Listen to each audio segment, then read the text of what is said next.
Okay, so this is video number 3. Today we're going to be talking about, we're going to be reviewing back through Writing Revolution, and we know that the author is Judith Hochman, right here, and Natalie Wexler, co-author. I talked about Doug Lemev and a lot of his great books out there. I highly recommend Reading Reconsidered.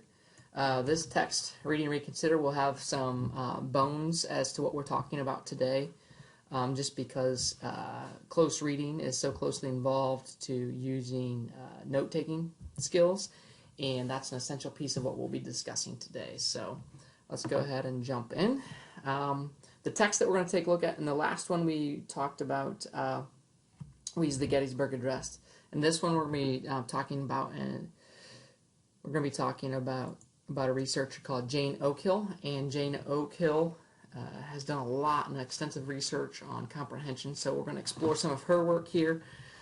She actually put together a presentation that she did a couple years back, and I have uploaded that presentation inside of the resources folder for this portion, so you'll be able to take a look at all 42 slides. I'm only going to go through a few of them just to give us some information about that. I figured it's kind of cool to learn about comprehension as well as applying that piece inside of the writing revolution of expanding sentences and note-taking. So we'll take a look at that, a couple pieces of that. So let's go ahead and explore some of this comprehension piece, okay? All right. One of the big things that Jane Oakhill that she's most known for is really this piece about filling in gaps. So when we actually read, we go beyond the literal meaning of the text. So we go beyond what's actually written there. Our mind will have to fill in the gaps. Our mind will have to fill in the gaps for those pieces. So filling in the gaps with inferences. So we'll talk a little bit about that here in a second. We know that authors, when they write, that they don't include all of the important piece of information. That's what Oakhill is saying in this piece right here. Only a fraction of our interpretation of the language is licensed by what is explicitly stated. This, I think, is a critical piece because so often I think a lot of educators think that whenever a student reads something or whenever we read something that we immediately can transcribe it verbatim from what we read, and that's actually not true. It's very similar to the telephone game where it will take in the text, and what we remember is we actually just kind of make a mental model of what that is, and we have just the critical pieces from that text. We don't remember it verbatim. That's what she's saying here. And she just gives an example. So those are two big things. So we know that authors, what they do is they don't include all the information, so we have to fill in the gaps that they leave. And we know that when students actually remember text, or when any reader is reading a text, they're only remembering a framework of it, a mental model, which has a little bit of gaps and holes in that piece as well.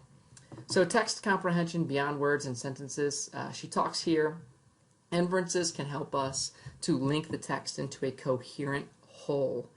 This word she uses a lot in her research, coherent. She has like lexical coherent, global coherent. So lexical is more of the sentence paragraph level. Global is more, the entire text. And she even later in some of her other works talks about, whether it's a needed inference or an elaborative inference, which if it's elaborative, it's not necessarily needed. So the idea that text comprehension is integrative and constructive process. Basically what she's saying here is that we're integrating our information, we're taking our information from our brain, we're integrating it into the text, and then we're constructing a mental model from that. That's basically what she's saying. And then the big but, they can also make us think we have remembered material that was never presented in the first place. So if you look at this piece of this word integrative plays into this. It's integrative because we take the connections that we already are our current knowledge and understandings, and we integrate that into the text, which means we may have some false ideas as to what we actually read, even though it's not even there. So that's kind of an interesting thing about comprehension. We're going to kind of dig in just a little bit more. I'm not going to go too terribly in depth here, but I do want to give you an idea of some of these cool things here. So text comprehension beyond words and sentences again. Comprehension is integrative. I kind of explained that already, so I'm not going to elaborate that anymore. But basically what that means is we take our background knowledge and we will read a text. There's the text. And we take our information and we kind of fill in pieces of that. Which this can be good and bad. If the knowledge that we currently bring to the text is accurate, then that's actually a good thing. But so often you'll be working with kids that have inaccuracies. So you have to help them. We've got to drive ways to help them understand, to challenge their current beliefs. And that's where that piece comes into it. So this next one, text comprehension beyond words, it talks, in this one, what we're looking at is, this one is where we've got to integrate information into this. So it says here, Molly was carrying the glass of juice. So in this case, we're going to have to make some connections in between here. She tripped on the step. Her mom fetched the mop. So if we've got to integrate information to make this make sense. Molly was carrying the glass of juice. She tripped on the step. We've got to add the fact that there was a spill that was made from that, right? The author doesn't say that, but we have to infer that piece. If we don't, then this next part doesn't make any sense. Her mom fetched the mop. Well, we can make that inference. We can integrate what we already know into that text. That's what integration piece means, and that's what filling in the gap means in her work. So that was the piece that we were talking about, integration. Now we're going to talk about constructive. So comprehension is a constructive process in which explicit information in a sentence or sentences is supplemented by knowledge about the world from long-term memory. And in this case is an example of what we were saying before as well. So Molly was carrying the glass of juice. She tripped on the step and, fell on the floor. So we're constructing that piece and understanding of what's going on in that. So integration and inference. Let's explore this a little bit more. Good and poor comprehenders differ in their propensity to make at least two different types of inferences. Integration of information in the text to establish connections in the text. Remember I was talking about local cohesion inferences, and that's at the local level, the sentence, paragraph level. And then construction of meaning, incorporation of information from outside the text with information in the text to fill in the missing details and understanding the text as a whole. And that's referring to global coherence inferences. All right, so I'm not going to dig in any further here. I just wanted to remind you that there's more slides of this inside of the folder that's shared with you. There's some real cool information here. I think it's worth taking a look at. So Jane Hokill, she spent several decades of her career explicitly studying comprehension and looking at what other people are doing in comprehension. So she's definitely a researcher to follow if you're not. There's a lot of cool things that are inside of the Google folder shared with you. And essentially this is kind of a piece that she's talking about how you're making inferences. You're visiting all these different things. When you're making these inferences, you're using vocabulary, background knowledge, grammar, cohesive ties like antecedents, those kinds of things. You're utilizing text structure, comprehension monitoring. The one thing that I'll point out, and it was on these couple slides back that I kind of skipped over, the big thing that Jane Hokill really brought out and shared with us is that during her training here, a lot of what they've done, what they found to be very effective is to teach students to monitor their comprehension and a lot of those same general skills that the National Reading Panel also had identified as well. So again, take a look at those. It's pretty cool. So Jane Hokill has done a lot of work on reading comprehension. Now let's jump in a little bit further into how this is applicable into what we're talking about today for the writing revolution. So today we're going to talk about text presents expansion first. So if you read the writing revolution, the text actually presents expanding sentences first, like on page 57-ish.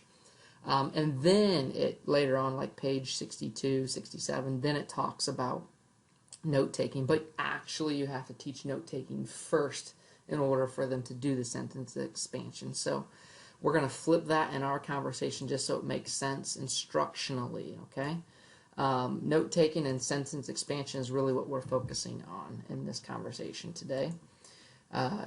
You will have a Google Doc that you can take a look at. I did put it together like this. It has NTSE, which is note-taking and sentence expansion, and then there's 4 different standards that are inside of that. The first thing that you have to do in this process, the hierarchy, is to teach note-taking. Then you have to teach them how to convert sentences in a text to notes, and then teach them the different question words, and then demonstrate how to expand kernels, and then provide examples of that. So let's just power right on through some of those. Alright, so some key things in this chapter.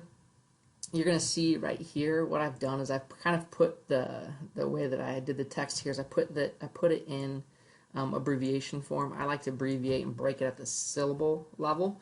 People have different philosophies on that, but I think syllable level, makes the most sense to me. And then obviously, if you have proper noun, those kinds of things, you can abbreviate just the initials, however you want to go about helping your kids construct that. But in this example, it says knowledge gaps in writing and reading equal critical understandings. So the knowledge gaps that happen in reading and writing, it's critical to understand, because early writers, they assume that everyone has the same background knowledge as them, and that's not true, and that's often why kids leave out a lot of those details. So, if you're an early educator, your kids will leave off, they don't really expand on their ideas, and they are lacking details, and struggling readers and writers carry this on. They have propensity to do this for a few years. It's because they assume that everybody has the same background knowledge as them, so you have to point that out and be explicit about it. So this gap attributes to the lack of detail, like I said, and you have to help them realize it. A great way to do that with younger kids is through whole group instruction, through your shared readings, those pieces would be the best way to go about doing that. So I think just understanding that piece of it makes a lot of what you've been experiencing makes more sense to you, because kids have struggled with assuming that other people have that knowledge. Like Jane Oakhill was talking in her piece about how we have to integrate and construct. Well, when we're talking about writing, it's the opposite process. But yet we still have to make sure that we fill in enough knowledge so people don't have to make too big of understandings and supply too big of a gap. So that's really what it's about. So when you say lack of details, you're really saying lack of understanding about that text that they're writing.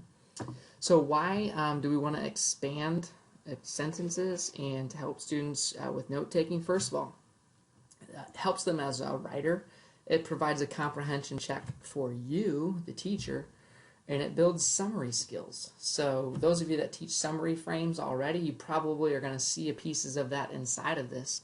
But now it'll make a little bit more sense to why summary frames are and were successful for you in the past, and how this is similar work to it, and you might be able to interchange some of these pieces. So note-taking specifically. So it teaches critical comprehension skill, and it's equal to determining important information.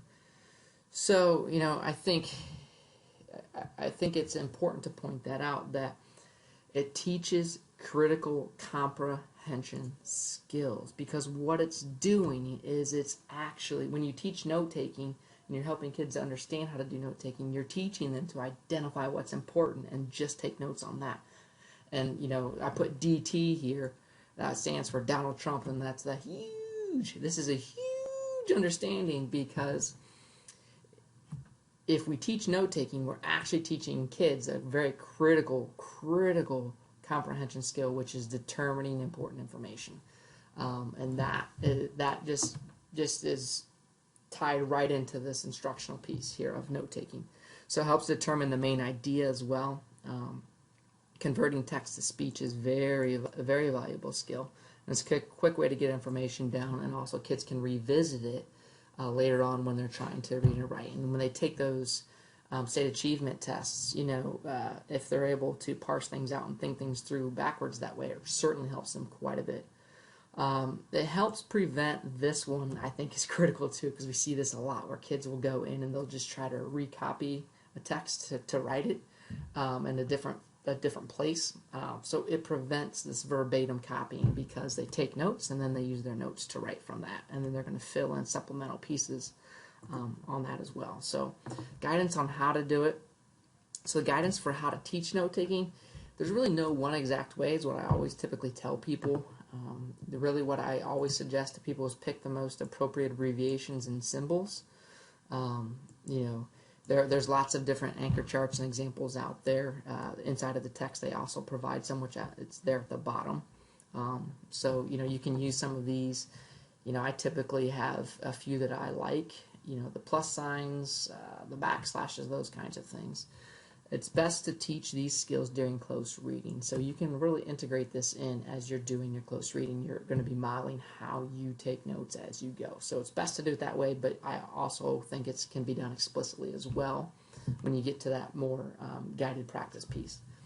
So you want to post your symbols and abbreviations. So once you decide which ones you want your kids to utilize, you'll want to post those on anchor charts so they can continue to refer back to those. Once you live this a little bit, you'll probably start to hone in on the ones that you really find the most valuable. But a quick Google search will help you, come up with about 10 or 15 you can teach your kids pretty easily, and I'll show you a couple here in a second too. You must model this through shared experiences. The one big thing, like I said, there's a few that I really like. You want to omit the word. You want to omit some words like the words the, and, a, those kinds of things. You don't want students to write all those words out. They certainly can, create different types of way to spell words, like the word like the word words. They can omit some letters. But again, that's up to how you want to go about doing that. I love the backslash because you'll use periods at different times. So backslash separates ideas. Or when a new thought happens. So you can create your own or find examples, like I said. So let's explore that. NTSE1, which is teaching note-taking, is on page 65. Like I said, these are some ones that I actually like these ones here. So you have the equal sign. I'm not going to read all of that to you, but you can see most of them make sense. These are the ones that are a little bit different. So you want to teach symbols, a few of them at a time. I wouldn't go through and do all of them. Think about what grade level you're working with. Obviously, it makes the most sense. I do like abbreviating at the syllable level. People do have different preferences on that. Teach this through close reading. I do think that is a valuable way to help them experience it because it builds why you want to do it. But again, you're going to have some examples kind of pulled out and have them write pieces down and work that way too. You definitely want to anchor chart this work because you're gonna want kids to revisit it. So whatever you land on for your abbreviation piece, you want kids to try, create an anchor chart that can be explored later. Anchor charts are always wonderful because it allows kids to go back and look at things that they learned previously. So extremely important. An example of what this could look like inside of close reading, very simple. You could post this through whatever means you have to project things up for kids. You can write on it, all those kinds of things, and then off to the sides you're going to be putting in different things. This is just something that I found to give you an example. So you're just going to be writing down, taking those notes as you go. So that's how it could look. Overall, there's no one way, but select your symbols and teach them a few at a time. There is a document for you to use, a Google Doc that you can use with your kids. And this one you can see that the example is from, I took a piece from Jane Oakhill as well. Highly recommend you to look her up and follow her work. Walk students through as many examples as you need to do this. So you may do it in close reading like right here, and then after close reading I'd recommend having kids do some things on their own where you can check to see how well they're progressing on this. So all they're going to do is they're going to take this text right here, and then they're going to convert it to, they're going to identify the important pieces, and then they're going to create notes for it, and then you guys can discuss that work. So pretty cool there. Let's move on to NTSE3, which is teaching kids question words. This one probably won't take too long, just depending on your grade level, but you want to go over what question words are, how we answer those. What I suggest doing is identifying a previously known text with them. and then going through and answering the question: who was the main person, in that paragraph? What were they doing? When were they doing it? Excuse me. Where did it happen? Why did it happen? You don't have to use the how. But using previous text from a shared reading is a good way to do that, from a close reading, all those kinds of things. Just engage them in this process of being able to identify this whole group all together. So once they get familiar with answering these types of questions together, then you're ready to move on to that next step. This is just the example of what you could do. Obviously, it works the same way I just said. Here's the text. And then as a group, I would do this as a group starting off first and move more towards them doing it on their own. Then they're going to supply the answer for who, what, when, where, why, how in those examples. So once they're familiar with answering those questions, you're now ready to have them expand sentences using those question words. So here you can see this gentleman is this gentleman is looking at one of these pieces currently, and you'll need to provide examples of this for your kids. So here they have an example of a kernel, which we'll jump into on our next one. But the reason why we want to do this one, it's going to help cure the dreaded no detail or detail added on with no thoughts. So usually when we tell kids add more detail, they just randomly add it in different places, and then it just makes everything a mess. In terms of kernels are just short sentences. You don't want them to be fragments. You want them to be sentences. They're just made to be kind of like bland statements is all you're really doing. That way you can teach kids how to expand those. Most of the time what I've found in my experience is kids struggle. Once they learn how to do this skill, they then struggle about knowing which sentences to go in and expand. So once you teach them how to do this, you're then going to have to teach them to go in and identify sentences to expand. So after you that's really what you're reviewing when they complete their writing. Those are the types of feedbacks you're giving to them. Hey, let's go. Here's a sentence. Let's expand it together, or tell them the sentence and have them do it depending on where they are at on their skill. So it looks real simple like this. Here is a kernel. A kernel is a short statement, like I said. It's lacking detail. Dotted lines, you want to make sure your kids know that when there's a dotted line, that means they're supposed to supply notes on here. They're not going to write complete sentences here, just notes. They don't have to write things out. It should be quick. Wherever there's dots, it should be done quickly. Wherever there's a solid line, they're expected to write incomplete sentences, capital letters, periods, those kinds of things. So that's one, as we move through all this, you'll see this a lot. Dotted lines mean notes, incomplete sentences, perfectly fine. We're just trying to get thoughts, expand things. Solid lines means complete sentences straight through. Okay? So in this one, the kernel is Jane Oakhill helped teachers. So what we would do is, obviously it's based off of the text we read, so we would fill in who. The key thing here is you're not always going to ask them to do who, what, when, where, why for every sentence. You've got to work through the example yourself. So for example, Jane Oakhill helps teachers. Now, I would simply put an X right here, or I would tell them don't provide the who because it's already given. And there may be other ones that I would not want them to expand on. So you have to think about the example that you're doing, the kernel, and then you want to work through the example yourself before you give it to kids, okay? Because not all of these question words will work with every kernel. You've got to identify the ones that you want to work with. So just think about that as you build this as well. So in this example, we took Jane Oakhill, and then we answered these questions. Boom. What, when, where, why. So where did Jane Oakhill do this? She did it in her lab. So in her lab, Jane Oakhill, what did she do? She spent a lot of time researching comprehension. So I've answered where. I've answered what. To help teachers become better at their craft, and I answered why. So the only thing I didn't answer in this one was when and who. So I could have probably left when, but there just wasn't enough information to do that. So the ones I would have asked kids to answer would have been these ones right here. I would have put an X or told them not to answer those ones in that example. So that's how you work through sentence expansion. You're basically giving them kernels. You're going to figure out which one of the question words you actually want them to use. The way that you do that is you think about the text that they're looking at in order to expand upon that. So Hope you enjoyed learning about Jane Oakhill, her work, as well as the NTSE, the note-taking sentence expansion strategies. So stay tuned for the next video later on.